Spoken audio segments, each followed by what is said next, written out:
देवी Bhagavatam Mahapuran doctor Kislay Pandey के साथ। इस भाग में श्री नारायण भगवान नारद को बताते हैं कि प्रकृति देवी के सत्वांश से उत्पन्न स्त्रियों को उत्तम जानना चाहिए। मतलब जो प्रकृति देवी का सत्व गुण है उससे जो स्त्रियां उत्पन्न हैं उन्हें उत्तम रूप में पूजना चाहिए। वे सुशील एवं पतिव्रता होती। उनके राजस अंश से उत्पन्न स्त्रियां मध्यम कही गई हैं। वे प्रायः भोग प्रिय होती हैं। उन्हें तरह तरह का शौक होता है। उनकी तरह तरह की सुंदर सुंदर इच्छाएं होती हैं। उन्हें भोग प्रिय कहा जाता है।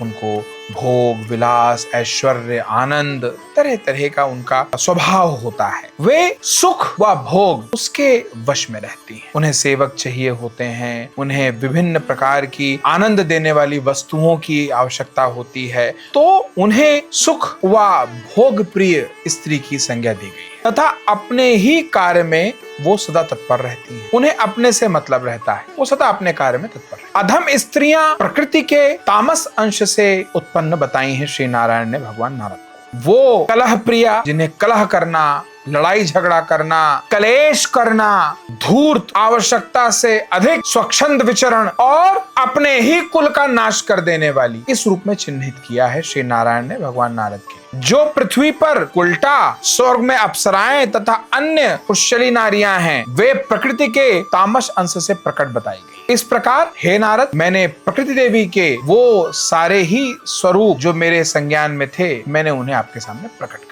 भगवती प्रकृति के सभी रूप पृथ्वी पे समान रूप से पूजित कहे गए। अच्छा, देश काल में इन सभी रूपों को अलग अलग नामों से पुकारा जाता है, पर ऐसा नहीं कि वो सिर्फ यहाँ पूजित हैं या किसी खास शहर में या किसी देश विशेष में पूजित हैं। वो संपूर्ण पृथ्वी पे ही नहीं बल्कि संपूर्ण ब्रह्मांड में अलग अलग लोगों ने अलग अलग नामों से चिन्हित किया है और उनको उस रूप में पूज रहे हैं। श्री नारायण भगवान नारद को आगे बताते हैं कि सर्वप्रथम राजा सुरथ ने दुर्गति का नाश करने वाली दुर्गा देवी का पूजन किया। आपकी कैसी भी दुर्गति हो, आपकी कितनी भी समस्याएं हो, कष्ट बढ़ता चला जा रहा हो, कोई तप तर्पण यज्ञ, किसी बंधु बांधव का साथ, सब आपका साथ छोड़ दे, अपना भाई साथ छोड़ दे, अपने माता पिता साथ छोड़ दे, अपनी पत्नी साथ छोड़ दे, आपका अपना पुत्र या आपकी अपनी संतानें आपका साथ छोड़ दें, तब ऐसी दुरह स्थिति में आपको एक चीज हमेशा याद रहनी चाहिए, वो है माँ देवी दुर्गा का पूजन, उनका स्मरण।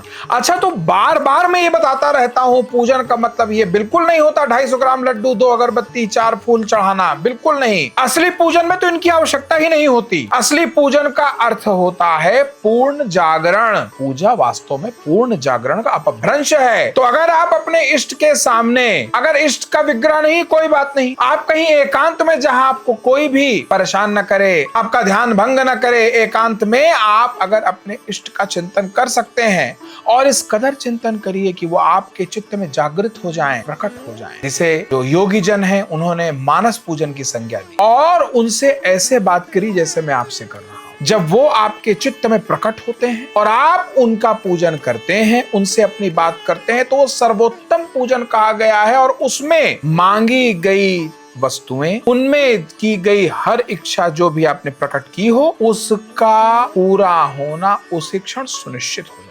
मानस पूजन से ऊपर कुछ भी नहीं। तो आपके पास जैसी व्यवस्था है, इसे सूक्ष्म साधना कहते हैं, और जो तरह तरह की सामग्रियों से पूजन होता है उसे स्थूल पूजन कहते हैं। तो चाहे आप स्थूल करें, चाहे आप सूक्ष्म पूजन करें, पर करें। और एक बात ध्यान रखें, पूजन चाहे आप मानस करें, चाहे आप स्थूल करें, सूक्ष्म स्थूल जैसा भी करें, पूजन ऐसा होना चाहिए कि उस समय आपको अपने परिवार का, अपने बंधु बांधवों का, अपने काम धंधे उद्योग का, अपने पंडित जी का जो पूजन करवा रहे हैं, सामने रखी सामग्री का, किसी भी चीज का ध्यान न रहे। स्वयं को भुलाते हुए ईश्वर को एकटक निहारते हुए ईश्वरमय हो जाना, और आपको तब तक देखते रहना है, तब तक उसके बारे में चिंतन करना है जब तक आपको ये न लगने लगे कि वो मेरे अंदर जागृत हो गए। आंखें बंद, उसके बाद सिर्फ उन्हीं का चिंतन करते रहिए, उन्हीं का मनन करते रहिए, उन्हीं के बारे में भजते रहिए। ये ब्रह्मांड का सर्वोत्तम पूजन है। इससे ऊपर आज तक कुछ नहीं बना। ये जितने भी मंत्र बने हैं, जितने भी तंत्र बने हैं, जितने भी ये सारे कर्मकांड हैं, ये सारे वहीं तक पहुंचने के लिए योग से आप पहुंचते हैं। भक्ति मार्ग है, तंत्र मंत्र जितने भी हैं, वहीं पहुंचने के तरीके हैं। तो अगर आप कर सकते हैं तो पराम्बा देवी भगवती महाराज राजेश्वरी के समक्ष या आपके जो भी इष्ट हैं, वास्तव में वो भी माँ का ही तो स्वरूप है। माँ से इतर कुछ भी नहीं है। जो माँ से इतर दृश्यमान है वो भी उनकी माया से ही दृश्यमान है। वस्तुतः वो भी माँ का ही स्वरूप है, वो भी माँ के ही अंदर है। तो आपके जो भी इष्ट हो, अब तो समय बदल रहा है और स्थिति ये आ गई है कि अगर आपकी जो मनोभिलाषा वो पूरी नहीं होती तो लोग देवता अपने इष्ट को ही बदल देते। ये बहुत निंदनीय है। इससे ये पता चलता है कि कितना धैर्य चला गया है आपका अपने आप से। आपको क्या लगता है कि इष्ट बदलते रहने से आपको कोई वस्तु जल्दी मिल जाएगी? ये घोर निंदित है अपने आप में।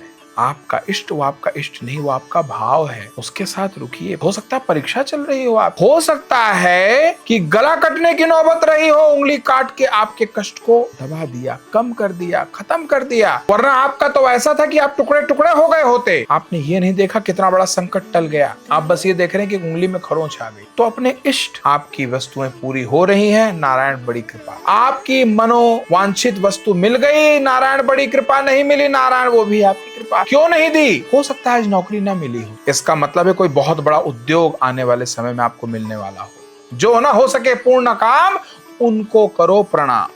तो फिर प्रेम से बोलिए जय माता की।